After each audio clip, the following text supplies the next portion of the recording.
जय गुरु. जय गुरु.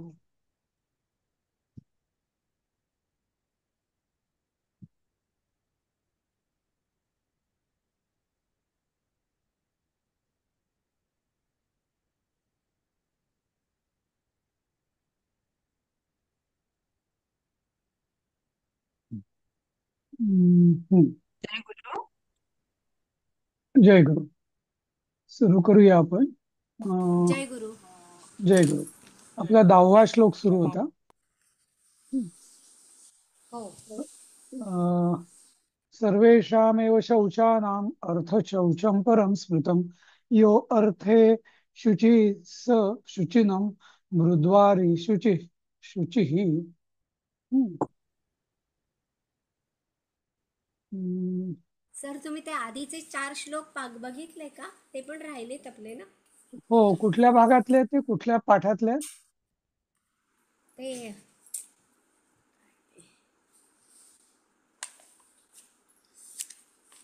ठीक आहे, नंतर पाठवा मला. मी बघेन ते. चालेल. हो. हा. आता याचं फार छान आहे आणि आजच्या परिस्थितीत हा फार उत्तम लागू आहे की सर्वेषामेव शौचानाम शौचम परम स्मृतम. म्हणजे सगळ्या शुचितेमध्ये, शुचिता म्हणजे ज्याला आपण म्हणतो की पवित्रता. पवित्रता, सगळ्या पवित्रतेत किंवा शुद्धतेत हम्म, अर्थशौचम परम स्मृतम. अर्थशौचम म्हणजे काय? की धनाचं शौच, धनाची स्वच्छता किंवा हम्म, ही सगळ्यात परम मानली जाते. हा. जी जी शुद्धी धनाने मिळते, धनाच्या किंवा अर्थ म्हणजे ध धन द्रव्य यांनी, ती मृत्तिका किंवा वारी जलानी किंवा मृत्तिकेनी शुची नाही मिळणार. हम्म. म्हणजे उदाहरणार्थ, थोडक्यात काय त्याला म्हणतो की जो धन आपण जे मिळवतो, पैसा जो आपण कमवतो, तो योग्य मार्गाने कमवतो की नाही, आणि तो तो किती शुद्ध मार्गाने कमवतो, ते सगळ्यात महत्वाचं आहे. हम्म. बाकी तुम्ही पाण्याने 10 वेळा आंघोळ करा, मातीने करा, काही करा, नंतर काही करा, पण पैसा मिळवताना अर्थ तो जितका शुद्ध असेल, तो जर नसेल तर काही फायदा नाही. असं. जितक्या शुद्ध मार्गाने. शुद्ध मार्गाने, योग्य मार्गाने, शुद्ध मार्गाने, शुचितेने. हा. असं. नाही का? आजच्या हम्म. याच्यात हे फार सध्याची नीती व्यवस्था कशी चालली आहे? काही करून भरपूर पैसा मिळवा, मग बघू, मग आपण थोडस पुण्य करू, थोडासा दान धर्म करू, वगैरे वगैरे. नाही का? हो. मनुस्मृती असं सांगते की नाही, पैसा म्हणजे सगळ्यात शुचिता ही, अर्थशुचिता ही जास्त महत्वाची. अर्थशौच हे जास्त सगळ्यात महत्वाचं. बाकी तुम्ही पाण्याने आंघोळी कराल, काही कराल, दानधर्म कराल, वगैरे वगैरे. म्हणजे धन जर पापी मार्गाने किंवा दुसऱ्यांना फसवून मिळवलं असेल, तर ती म्हणजे बाकी त्या शुद्धता कमी दर्जाच्या मानल्या जातात. असं. किती छान विचार आहे ना हा. हम्म. हम्म. हे सगळे मनुस्मृतीतले श्लोक आहेत का? ते हो, 5106 लिहिलंय ते म्हणजे? हो, हो, 5वा अध्याय, अमुकवा श्लोक वगैरे असं. अच्छा अच्छा, ओके. म्हणजे आता तर ठीक आहे, पण तुम्हाला माझं सगळ्यांना सांगणं आहे म्हणजे की खरोखर तुम्ही म्हणजे सध्या हे जे मनुस्मृती मनुस्मृती जाळणं फिरणं हे सगळं राजकारण सोडून द्या. पण मनुस्मृती तुम्ही काढा, जवळपास 1001 श्लोक असतील माझ्या अंदाजाने त्याच्यात. पण आणि इतक्या सोप्या शब्दात सोपं. हा, ठीक आहे, भलेही एक 25-30 श्लोक कदाचित आजच्या काळाला ते लागू नाही पडणार. ठीक आहे. पण त्याच्याकरता जी 95% जे मनुस्मृतीतले जो विचार आहे ना, म्हणजे मनूनी थोडक्यात जो विचार केलेला आहे, इतका मला नाही वाटत त्या काळात कोणी केलेलं असेल. नाही का? असं. हम्म. असं. ठीक आहे. क्षांत्या शुद्धंती विद्वांसो दानेना दानेन अकार्यकारिणः प्रच्छन्न पापा जप्येन तपसा वेदवित्तमाः. तर क्षांत्या शुद्धंती विद्वांसो म्हणजे विद्वान लोकांना विद्वान लोक कशाने शुद्ध होतात? क्षमेने. क्षमा. म्हणजे क्षमा. क्षमा. हा. क्षमा हा सगळ्यात मोठा, म्हणजे विद्वानांनी अंगी काय बांधलं पाहिजे ती क्षमा. उदारता, क्षमा. हम्म. नाहीतर आणि त्या क्षमेनेच ते शुद्ध होतात. हा. दानेन अकार्यकारीण, जे दुष्ट कर्म करतात त्यांची काही हे दानाने शुद्धी होते. प्रच्छन्न पापा जप्पेन. प्रच्छन्न म्हणजे गुप्त. गुप्त जी काही पाप कोणी करत असतील ते जपानी. आणि तपसा वेदवित्तमा. तर आणि तप जे आहे, जे म्हणजे वेदज्ञानी जे आहे, तर त्यांची शुद्धता ही तपश्चर्याने होते. तर तुम्ही म्हणाले काय असं का विचित्र, वरचा श्लोक तर वेगळा आहे आणि इथं वेगळा आहे. पण त्याचं कारण आहे, हं, की त्यांनी म्हणजे मनुस्मृती कसं आहे, की सगळ्यांना ते ज्या लेवलला आहेत त्याच्या वरती न्यायचा प्रयत्न करते, उद्धारण्याचा प्रयत्न करते. जे उदाहरणार्थ जो विद्वान आहे, हं, तो विद्वान, बहुतेक आपण बघू विद्वानांमध्ये कुठला दुर्गुण असतो, ते बहुतेक अहंकारी, उद्धट, उर्मट वगैरे असतात, नाही का? त्यामुळे त्यांची विद्वत्ता झाकोळली जाते, किंवा त्या विद्वत्तेचं म्हणजे उपयोग होत नाही समाजाला त्यांच्या उद्धटपणामुळे किंवा अहंकारामुळे. म्हणून त्यांना सांगितलेलं आहे की तुम्ही क्षमा अंगी बाळगा. अकार्यकारिणा म्हणजे जे जे काम करायला नको असं काम केलं, तर त्यांना सांगितलेले की दान. म्हणजे आता तो एकदम तर बाहेर नाही येणार, नाही का? जो चुकीची कामं करतोय, पण मग निदान त्याला दानाने काहीतरी शुद्धी मिळेल. हा. नंतर प्रच्छन्न पापा जप्पेन. जो प्रच्छन्न पापी असेल, गुप्त पापी म्हणजे कुठल्याही प्रकारची पाप जो गुप्तपणे जो करत असेल, त्याला गुप्त जप्पेन, पापी जपान. म्हणजे? गुप्त पापी म्हणजे गुप्तपणे कोणाला मारलं, गुप्तपणे कोणाचा वध केला, गुप्तपणे कोणाचं चोरी केली वगैरे वगैरे असं. प्रच्छन्न म्हणजे गुप्त. हम्म. तर त्याला जपानी. आता जपानी का सांग, आता पहिलं अकार्यकारीनं त्याला दानेनं का सांगितलं? कारण जेव्हा तो दान करायला लागतो ना असा माणूस, तेव्हा त्याच्या मनात एक ती टोचणीची भावना असते ना, त्यातनं तो मग हळू बाहेर येऊन तो काही काही काळाने तो ती कामं, चुकीची कामं करीन असं होतं. तसंच जेव्हा एखादं प्रच्छन्न पापा म्हणजे गुप्तपणे जो पाप करण्याची ज्याला सवय आहे, त्याला तुम्ही जर जप करायला सांगितला, तर जपामध्ये काय असतं? कुठला तरी चांगला मंत्र, रामाचा किंवा कुठल्याही देवतेचा म्हणा, किंवा गुप्त बीजमंत्र असतील वगैरे वगैरे. जप म्हणजे काय? पुन्हा पुन्हा तोच तेच पुन्हा करणं, ते आवर्तन सतत करणं, त्याला आपण म्हणतो जप. हं. त्या जपानी त्याचं पापी बुद्धीचा हळूहळू निराश होत जातो. हा. आणि ज्यांना ऑलरेडी जे वेदज्ञानी आहेत, तर त्यांना तपश्चर्या म्हणजे काय? त्यांना आता पुढचं ज्ञान प्राप्तीसाठी त्यांनी म्हणजे तपश्चर्या म्हणजे काय? भोगांचा त्याग करणं आणि देहाला त्रास देऊन एका विशिष्ट मन एकाग्र करणं, त्याला म्हणतात तपश्चर्या. हा. बऱ्याच लोकांना वाटतं तपश्चर्या म्हणजे काय? तप तप पण तप म्हणजे काय? तपामध्ये ताप हा अंतर्भूत आहे. हम्म. ताप म्हणजे काय? त्रास, थोडक्यात. हा. तर म्हणजे देहाला त्रास द्यायचा आहे. का बरं देहाला त्रास द्यायचा आहे? अहंकार कमी करण्यासाठी. हम्म. कारण जे वेदज्ञानी आहेत, ज्ञानांना सगळ्यात मोठा धोका असतो अहंकारापासून. त्यांच्या प्रगतीचा अडसर असतो अहंकार. तर तो अहंकार दूर करण्यासाठी त्यांना म्हणजे सगळं ज्ञान माहिती असतं, पण अहंकार जात नाही, त्यांनी त्यांची प्रगती खुंटलेली असते. म्हणून त्यांना सांगितलंय तपश्चर्या, तुम्ही स्वतःला त्रास करून घ्या, स्वतःला तापवा. हा.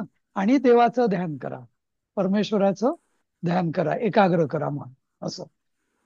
तर असं म्हणजे वरवर याचा अर्थ जरा विचित्र वाटतो, पण जो जो ज्या स्टेजला आहे त्याला एक स्टेप वरती नेणं, हे या श्लोकात कसं न्यायचं हे सांगितलेलं. हम्म, विद्वान आणि वेदवित्तम ह्याच्यामध्ये काय फरक आहे? हम्म. विद्वान म्हणजे अं, शास्त्र जाणणारा किंवा विद्वत्ता असलेला. जरुरी नाही की ती वेदविद्याच असेल म्हणून. समजलं? म्हणजे उदाहरणार्थ एखादा एक्सलंट इंजिनियर असू शकतो, शिल्पशास्त्री असू शकतो, नाही का? किंवा ब- असं म्हणजे या अर्थाने विद्वान.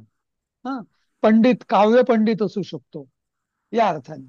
पण वेदवित्तमा म्हणजे जे वेदातलं जे अद्वैत ज्ञान किंवा वेदांत ज्ञान, हे जे ज्ञान आहे, हा, त्या अर्थाने वेदवित्तमा असं. कारण वेदांमध्ये फाफट पसारा नाहीये. वेदांमध्ये शुद्ध ज्ञान आहे, म्हणजे मोक्ष ज्ञान आहे वेदांतामध्ये विशेषतः, नाही का? मोक्षप्राप्तीचं ज्ञान. पण विद्वान म्हणजे त्याला मोक्षप्राप्तीचं ज्ञान असेल असं नाही, किंवा नसेलच बहुतेक. विद्वान म्हणजे लौकिक शास्त्रांचं ज्ञान असणारा तो विद्वान असं. हम्म. सर्वेषामेव दानानां अं, ब्रह्म ब्रह्मद्वानम पाहिजे, नको इथं ज्ञानम पाहिजे तर मला वाटतं ब्रह्मज्ञानम विशिष्यते वार्यंत गोमही वासस्तिल कांचन सर्पिषाम. हम्म. आता ब्रह्मदानम इथे लिहिले, ब्रह्मज्ञानम पाहिजे ना. हा, नाही नाही, ब्रह्मदानम, हा, ब्रह्मदानम. हा, ब्रह्मदानमच आहे, ब्रह्मदानमच आहे. हा, ते हा, इथे ब्रह्मदान म्हणजे काय? ब्रह्मदानम. सांगतो ना. तर आता बाकीचं आता बघूया. वारी. हा, वार्यन्न पाहिजे, वार्यंत नाही, वार्यन्न. अन्न. हा, वार्यन्न. वारी म्हणजे पाणी. अन्न अन्न. म्हणजे अन्न. गो म्हणजे गो. गोमाता, गाय. मही मही. म्हणजे पृथ्वी म्हणजे जमीन. हा, वासस म्हणजे वासा. वस्त्र. हा, वस्त्र. तिलका म्हणजे तीळ. हा, तर तिलक नाही, तिल. कांचन. कांचन म्हणजे सुवर्ण. आणि सर्पिषा म्हणजे तूप. हा, तर या अच्छा, सगळ्या सर्पिश्याम आहे का ते? हा, तर या सगळ्यां ही सगळी लौकिक ज्ञानं झाली. हम्म, लौकिक दानं झाली. पण सगळ्यात त्याच्यामध्ये जे ब्रह्मदान आहे, ब्रह्मदान म्हणजे काय? की ज्याच्यामध्ये ब्रह्मप्राप्तीचं किंवा ज्याला ब्रह्मज्ञानाचं दान जे आहे, ब्रह्मदान म्हणजे ब्रह्मज्ञानाचं दान. म्हणजे म्हणजे खरं ज्ञान काय आहे? जे मोक्षप्राप्तीचं जे ज्ञान आहे ते खरं दान असं. बाकी सगळ्या या म्हणजे मोक्षप्राप्तीच्या ज्ञानाचं दान असं. ते ब्रह्मदान असं. हा हा. हम्म. ते अतिश्रेष्ठ आहे. हे सगळं हा म्हणजे त्यात तुम्ही त्या माणसाचा पूर्णच उद्धार करता ना. नुसतं त्याला एखाद्याला अन्न दिलं, एक वेळची भूक भागेल, पाणी दिलं, एक वेळची तहान भागेल, जमीन दिली, काय त्याचा उदरनिर्वाह होईल, गाय दिली, उदरनिर्वाह होईल. ही सगळी बाकी सगळी जी आहे ती उदरनिर्वाहाची साधन आहे. उदरनिर्वाह म्हणजे पोटा पाण्याचा, नाही का? पोटा पाण्याची गरज ते पूर्ण करतील. पण एखाद्याला जर आपण ब्रह्मज्ञान दिलं, म्हणजे मोक्षाचा किंवा त्याच्या उद्धाराचा जर मार्ग तो शिकवला, तर तो म्हणजे त्याचं जीवनच कृतकृत्य होईल ना तो, म्हणून या अर्थाने, नाही का? सर्पिशाम म्हणजे? सर्पिष म्हणजे तूप. तूप. तूप. ओ, तूप. हम्म. यज्ञो नृतेन क्षरती तपा क्षरती विस्मयात आयुर्विप्रापवादेन दानंच परिकीर्तनात. किती सुंदर आहे. तर यज्ञ, यज्ञाचं पाप जे आहे ना, ते अनृत. अनृत म्हणजे खोटं, असत्य बोलणं, हा, किंवा अमंगल बोलणं किंवा असत्य बोलणं, त्याने यज्ञाचं पुण्य आपलं नाश होतो. तप क्षरंती विस्मया. तप तप जो आहे, तर इथे विस्मय म्हणजे आश्चर्य नव्हे, तर अभिमान किंवा अहंकार. तर तप करणं म्हणजे तपाचा जो हे आहे, तपश्चर्याच्या फळाचा नाश हा अभिमानाने किंवा अहंकाराने होतो. आयुर्विप्रापवादेन. आयुष्य जे आहे ना, ते ब्राह्मणाचा अपवाद, अपवाद म्हणजे अपमान करणं, त्यांनी हम्म. आणि म्हणजे ब- विप्र अपवादेन विप्र अशी अपवादेन. संधी. हो. हम्म. आणि दानंच परिकीर्तनात. आता इथं ब्राह्मण नाही म्हटलेलं, ऍक्च्युली विप्र म्हणजे ब्राह्मण नाही, अर्थामध्ये ब्राह्मण म्हटलेलं आहे. पण विप्र आणि ब्राह्मण यात फरक आहे. जो वेदविद्या पारंगत असतो त्याला विप्र म्हणतात. हम्म. ब्राह्मण हा नुसता जन्माने पण असू शकतो. पण जो म्हणजे म्हणजे ब्राह्मणाचे तीन प्रकार आहेत. एक ब्राह्मण तो ज्या फक्त म्हणजे लौकिक दृष्ट्या ब्राह्मण म्हणजे जन्मानी ब्राह्मण. तसं तर ब्राह्मण म्हणजे ब्रह्मम जानाति इति ब्राह्मणा अशी व्याख्या आहे. पण समजा आपण लौकिक स्वरूपात म्हटलं की जो जन्मानी ब्राह्मण तो ब्राह्मण, मग त्याची मुंज झाली की त्याला म्हणतात म्हणजे उपनयन, की तो द्विज. आणि तिसरा जो असतो विप्र. विप्र म्हणजे काय, की ज्यांनी गुरुकुलातनं त्यांनी वेदविद्या प्राप्त केली मग तो विप्र झाला, असं. म्हणजे हे तिन्ही शब्द समानार्थी नाहीये. ब्राह्मण, द्विज आणि विप्र. हं. तर विप्राचा अनादर म्हणजे जो वेद म्हणजे थोडक्यात काय, वेदविद्या जो जाणतो त्याला विप्र म्हणतात, आणि त्याच्या अपमानाने आयुष्याचा नाश होतो. आणि चौथं दानंच परिकीर्तनात. आणि परिकीर्तन म्हणजे काय, परी म्हणजे सभोवती, हा उपसर्ग आहे ना आपला. आणि कीर्तन म्हणजे सांगणे किंवा घोष. हा. तर म्हणजे मी दान दिलं, मी याला हे दिलं, हे दिलं, हे दिलं. दान नेहमी गुप्त असावं, नाही का.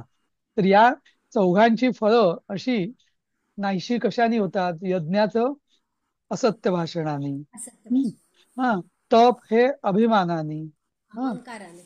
अहंकाराने किंवा अभिमानाने. आयुष्य हे विप्राच्या अपमानाने. आणि दान हे त्याचा बोभाटा केल्याने, असं. त्याचा नाश होतो, असं. म्हणून दान हे नेहमी म्हटलं जातं की गुप्त असावं. गुप्त. हम्म. म्हणजे बऱ्याचदा म्हणजे असं मी करतो हा जनरली. मी कोणाला जर बाहेर किंवा काही जर द्यायची वेळ आली ना, पाकिट वगैरे, मी नाव टाकत नाही माझं. कारण आपण आपल्याला जे द्यायचं ते दिलं, नाही का. हे आपल्याला पण त्या बरोबर आहे, आणि ते पाकिट पण दुसऱ्यांदा वापरता येतं. तो तर दुसरा फायदा आहे. तो तर फारच चांगला फायदा आहे. ते वेस्ट होत नाही. अगदी बरोबर, अगदी नाही, बरोबर. पण लग्नात आलेले आहे लोक लिहून ठेवतात रिटर्न देण्यासाठी कधीतरी पुढे. पण आपण रिटर्नची अपेक्षाच नाही ठेवायची, आपण दिला, विषय संपला. ते दानाचं दोन महत्व आहे. एक तर दान दुसऱ्यांना तर सांगायचं नाहीच आहे, पण स्वतःही लक्षात ठेवायचं नाही. समजलं. पण कारण अहेर आणि दान याच्यात फरक आहे ना?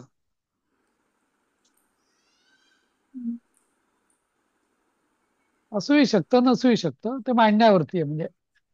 नाही का. एनिवेज म्हणजे तो वेगळा विषय असं पण. हम्म. हा. पण म्हणजे काही काही लोक मी असं बघितलेले आहेत की अगदी ब्राह्मणाला दान म्हणून देताना सुद्धा ते असं अगदी त्या चांदीच्या भांड्यावर वगैरे असं नाव टाकून देतात. अरे तुम्ही जर ब्राह्मणाला जर दान देतायत, बरोबर आहे तुमचं म्हणणं एका दृष्टीने राजेश, की तर दानाला तरी तुम्ही नाव नका टाकू ना, सप्रेम वगैरे, नाही का. हम्म.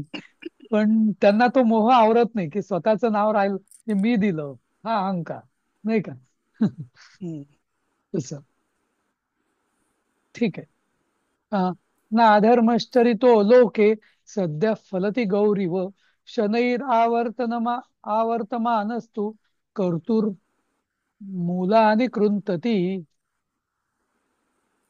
हा. हम्म. आता म्हणजे इथं अधर्माने आचरण केल्याने दुष्कर्माचे फळ मिळतेच. हा. पण हळूहळू शनै मिळते. शनैही आवर्तमानस्तु. हा. कर्तुर्मूलानि कृंतती. हा. म्हणजे हा, जसं म्हणजे न अधर्मश्चरितो लोके न हा अधर्मश्चरितो लोके सद्य न फलती गौहू इव. म्हणजे काय, की एखाद्याने अधर्माचं आचरण केलं की त्याचं फळ लगेचच मिळत नाही किंवा मिळणारही नाही. कसं, गायीसारखं. तुम्ही गाय आज आणली की लगेच तिचं फळ मिळतं का, गायीच्या सेवेचं नाही. तिथं तुम्ही चारा द्या, पोसा, दुभती करा. ती म्हणजे गाभण असताना, गर्भार असताना ती दूध देत नाही, पण तरी तिची तुम्ही सेवा करा. मग ती म्हणजे पिल्लाला वासराला जन्म देईल. मग ती तुम्हाला दूध देईल, म्हणजे बैल देईल, पुढचं अजून नाही का, असं कालवड देईल वगैरे, असं म्हणजे हळूहळू फळ मिळतं, शनैही. हा, असं लगेच तुम्हाला फळ मिळ. आणि कर्तुर मुलाने कृंतती, आणि ती मग ते काय करतं अधर्म, म्हणजे जो जो हे मुळापासून छाटतं. हा म्हणजे ते जे आपलं चांगली कृत्य जी असतात, ती मुळापासून, त्याचं फळ मुळापासून छाटून टाकतं, असं. म्हणजे कोणी म्हणेल मी चोरी केली, कुठे कळली चोरी केली, कुठे कळली, कोणाला काय, मला काय शिक्षा झाली का, नाही, असं. पण म्हणजे हा विचार सगळ्यांनी समजून घ्या, की अधर्माचं फळ कधी लगेच मिळेलच असं नाही, कधी कधी मिळूही शकतं. नाही का, पण ते असं पण कालांतर. मला ना, हा, याच्यामध्ये जी तुलना केली आहे ना ती विपरीत, म्हणजे उदाहरण जे दिलंय गाईचं. ते गायी. हा, पण म्हणजे इकडे वर म्हटले अधर्माचं आचरण केल्याने त्या दुष्कृत्यांचं फळ तर मिळतंच, पण ते हळूहळू मिळतं. पण त्याचं जे उदाहरण दिलंय ते उदाहरण असं हे पटत नाही, कारण चांगल्या हे चांगलंय. चांगल्या अर्थाने. हा, नाही, पण तो हा. मुद्दा समजला ना, की म्हणजे कुठल्याही गोष्टीचं फळ लगेच मिळत नाही, हा मुद्दा त्यांनी सांगितलेला आहे. हो, बरोबर आता. आहे. हा. पटलं ते सगळं. हम्म. फक्त हे उदाहरण नाही मला, म्हणजे बरोबर. मग आणि तसंच काहीतरी वेगळं उदाहरण पाहिजे होतं. बरोबर. आता पुढचाही श्लोक त्याच्याच संबंधी आहे. यदि नात्मनि पुत्रेषु न चेत पुत्रेषु नत्रुषु नत्वेव तु कृतो धर्म कर्तुर्भवती निष्फलः. म्हणजे यदि न आत्मनी, जर ते आपल्याला नाही मिळालं, तर ते पुत्रेषु म्हणजे मुलांना मिळतं, संततीला मिळतं फळ. बापाच्या पापांचं फळ, अधर्माचं फळ पुढच्या संततीला भोगावंसं वाटतं, लागावं लागतं. नाहीतर पुत्रेषु अं, अं, नप्तृषु. नप्तृ म्हणजे न- हा, म्हणजे नातवंड. नातवंड. नातवंड. नातवंड म्हणजे त्या नातवंडांना भोगावं लागतं. न न तू एव तू कृतो अधर्म. हा. हा, की असं तर कधीच होणार नाही. कर्तुर्भवती निष्फला. म्हणजे कोणी अधर्म केला, त्याचं ते फळ भोगावंच लागणार. ते निष्फळ कधी होणार नाही. तुम्हाला, तुमच्या मुलांना, तुमच्या वंशाला कुणाला तरी भोगावंच लागणार, असं. हम्म.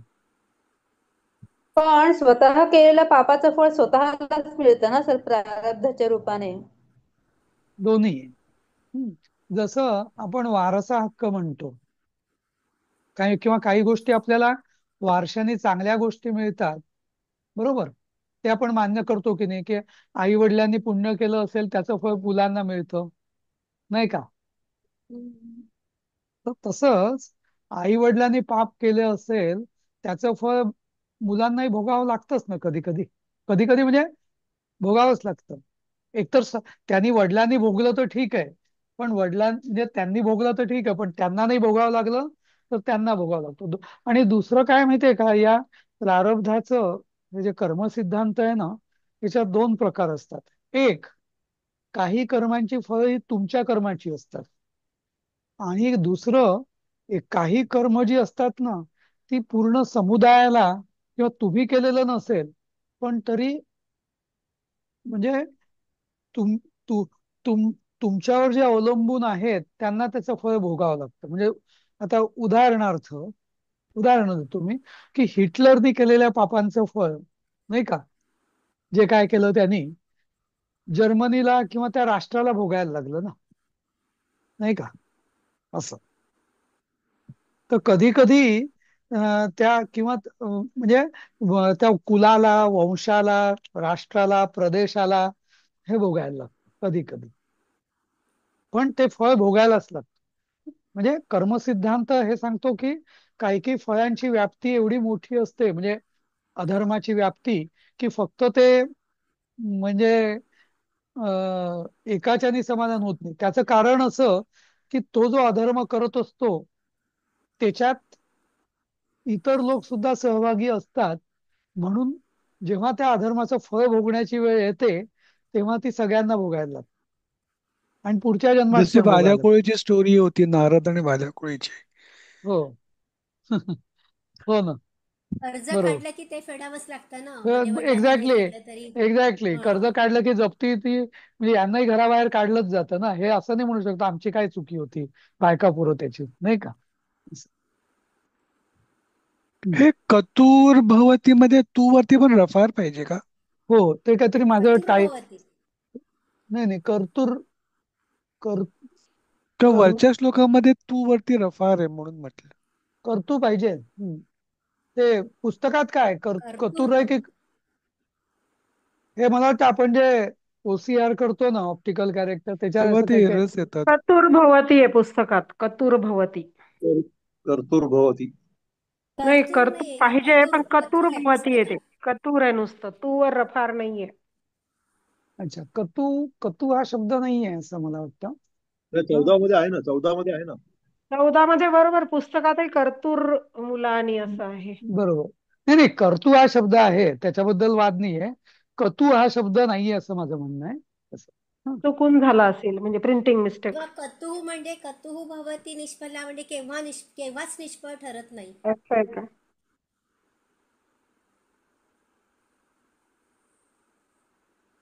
असं होऊ शकतं का सर? तिथे कतू. करता का किया हुआ कर्म दिलंय त्यांनी, करता का. कभी भी निष्फल नहीं हो सकता, असं असं असेल कदाचित. कतुः. कतू असा काही शब्द ऐकला नाहीये मी म्हणून. ठीक आहे, बघूया आपण नंतर, बघूया कतू हा शब्द आहे का डिक्शनरीत, नंतर बघूया. हा, ठीक आहे. म्हणजे संधी काय होणार? कतुः भवती, कर्तुः भवती. तू भवती. वरती जसं ना कर्तूर मुला आणि कृंतंती, तसंच कर्तू हम्म. असं इथं. हा. पण उषाताई म्हणतात त्याप्रमाणे कतू हा शब्द आहे का बघूया, पण मला वाटत नाही. पण एकदा कन्फर्म करूया.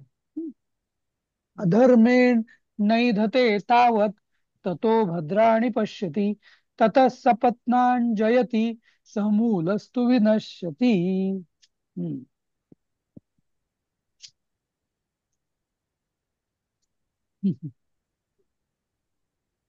अधर्म एधते तावत म्हणजे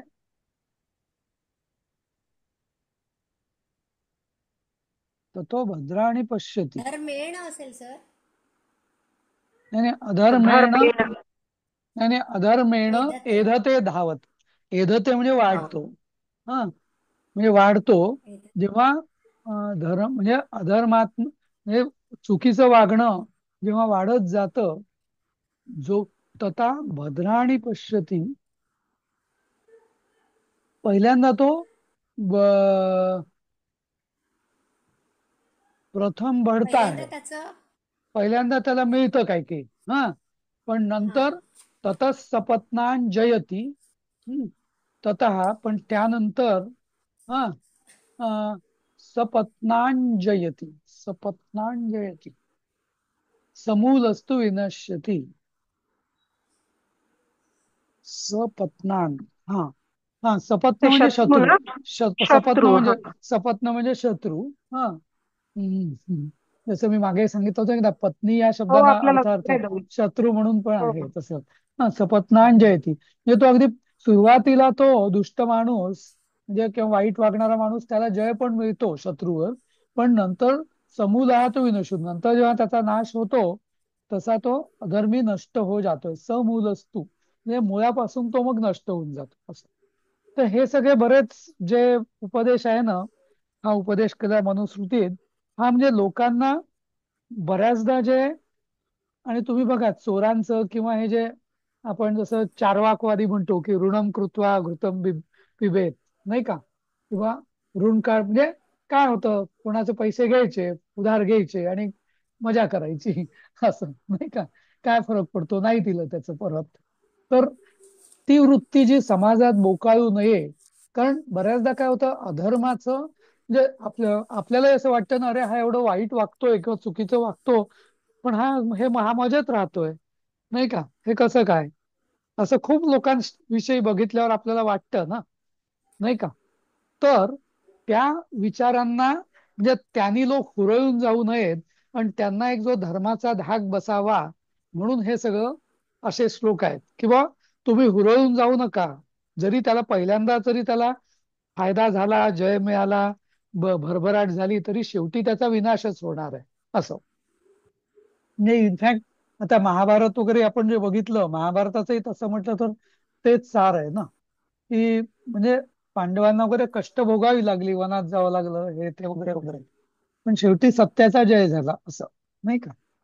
आणि म्हणूनच त्याचं व्यासांनी जे ग्रंथ लिहिला त्याचं नाव जय, हा जय नावाचा इतिहास, म्हणजे त्याचं नाव त्यांनी जय असं लिहिलंय, पुस्तकाचं नाव त्या ग्रंथाचं. जय म्हणजे कशाचा जय? सत्याचा, म्हणजे अंतिम जय किंवा विजय हा सत्याचा होतो म्हणून, नाही का? असं. नास्तिक्यम वेद निंदा च देवतानां च कुत्सनम द्वेषम दंभम च मानं च क्रोधम तैक्ष्ण्यं च वर्जयेत. हम्म. नास्तिक्यम, नास्तिक्य म्हणजे विश्वास नसतो, श्रद्धा नसणं, त्याला म्हणतो आपण नास्तिक. वेद निंदा, वेदांची निंदा. हा. नंतर द- देवतानांच्या कुत्सनम, देवतांची कुचेष्टा. हम्म. द्वेष. हम्म. दंभ म्हणजे लबाडी किंवा हा पाखंडीपणा, किंवा दंभ म्हणजे ढोंगीपणा. ढोंग हा शब्द दंभ पासूनच आलेला आहे. मानंच, मान म्हणजे इथे अभिमान, हे गर्व ज्याला आपण म्हणतो. हम्म. क्रोधम, हम्म, क्रोध. आणि तैक्ष्ण्य, तैक्ष्ण्य म्हणजे टोचून बोलणं, कठोर किंवा टोचून बोलणं. परुष हा तसं तैक्ष्ण्यांच वर्जय, तर हे नेहमी वर्जन करावं. हम्म. तर ना- नास्तिंच म्हणजे काय? नास्तिक्यम, हा. नास्तिक्य म्हणजे नास्तिकपणा. नास्तिकपणा. पण नास्तिकपणा म्हणजे काय माहितीये का, आपल्या धर्मशास्त्राच्या दृष्टीने ज्यांचा वेदावर विश्वास नाही ते नास्तिक असं मानलं जातं, म्हणजे सनातन धर्माच्या संदर्भात. की म्हणजे आता उदाहरणार्थ जैन आणि बौद्ध यांचा वेदांवर विश्वास नाहीये म्हणून ते नास्तिक मानले जातात. भले ते म्हणजे काय त्याला म्हणतात, नीतिशील विचारसरणी असेल, पण वेदावर त्याचा विश्वास नाही म्हणून नास्तिक्यम असं. हम्म. अच्छा. पण हल्लीच्या याच्यामध्ये नास्तिक म्हणजे कोण असं मानलं जातं, की जो आस्तिक नाही. आस्तिक नाही म्हणजे काय? ज्याचा श्रद्धेवर विश्वास नाही किंवा जो श्रद्धावान नाही त्याला नास्तिक मानलं जातं असं. पण मग ते असं नास्तिक्यम आणि लगेच वेदनिंदान पण आलं. वेद म्हणजे वेदाची निंदा करणारा, मग दोन्ही एकसारखंच होतंय. एक नाही, तसं नव्हे. एक म्हणजे नास्तिक्य म्हणजे जे धर्मशास्त्र आहे त्याच्यावर विश्वास न ठेवणं, आणि दुसरं म्हणजे त्याची निंदा करणं. दोन वेगळ्या गोष्टी आहेत ना. अच्छा. हा. म्हणून हा हा. दुराचारो आणि ही पुरुष, कुत्सनम म्हणजे काय म्हणाला सर तुम्ही? कुत्सनम. कुचेष्टा, अच्छा अच्छा. कुत्सितपणा. आपण म्हणतो ना कुत्सितपणे बोलला, नाही का, कुचेष्टा करून, हम्म. तसं. हे दंभ नको, दंभ पाहिजे, हे ठीक आहे. हा. दंभ, हा. हा. त्यांनी अर्थ दिलाय कुत्समचा अपमान किंवा निंदा. हा, तेच हा, म्हणजे कुत्सितपणे बोलणे. कुत्सितपणा, हम्म, कुत्स हम्म. हा शब्दापासून आलेलं आहे ते सगळं. हम्म. दुराचारो हि पुरुषो लोके भवति निंदितः दुःखभागी च सततम व्याधी तोल्पार्युरेव च. तर जो दुराचारी जे माणसं असतात, तो लोके भवती निंदितः, त्याची पुढे संसार म्हणजे लोकांमध्ये तो निंदित म्हणजे निंदेचा विषय होतो. दुःखभागी, हा म्हणजे दुःखाचा सहभागी होतो. हा. आणि निरंतर व्याधित अल्पायू एवच, आणि तो अल्पायू पण होतो, आणि त्याचं व्याधी तो रोगी म्हणजे पण. हा रोगग्रस्त रोग पण पण. होतो, रोगग्रस्त पण होतो असं. हम्म. हा. आचारा लभते यायुर आचाराद ईप्सिता प्रजा आचाराद धनमक्षय्यम आचार हंतलक्ष आचारो हंतलक्षणम. तर बघा, तुम्हाला समजतंय ना, सोपं आहे ना हा अर्थ तसा. म्हणजे चांगल्या चांगल्या वागण्याने आयुष्य मिळतं असं, आयुष्यामध्ये वाढवते. आचारा लभते आयुर. हो, चांगली आचारसरणी असेल तर आयुष्य. आयुष्य प्राप्त होतं. दीर्घायुष्य मिळतं. हा. आचाराद इप्सिता प्रजा. म्हणजे प्रजा म्हणजे इथं संतती पण अर्थ होतो. प्रजा या संतती. संतती. हो, अपत्य किंवा संतती. हा. हा. नंतर आचारात धनम अक्षय्यम. सदाचाराने जे धन मिळतं ते अक्षय्य असतं.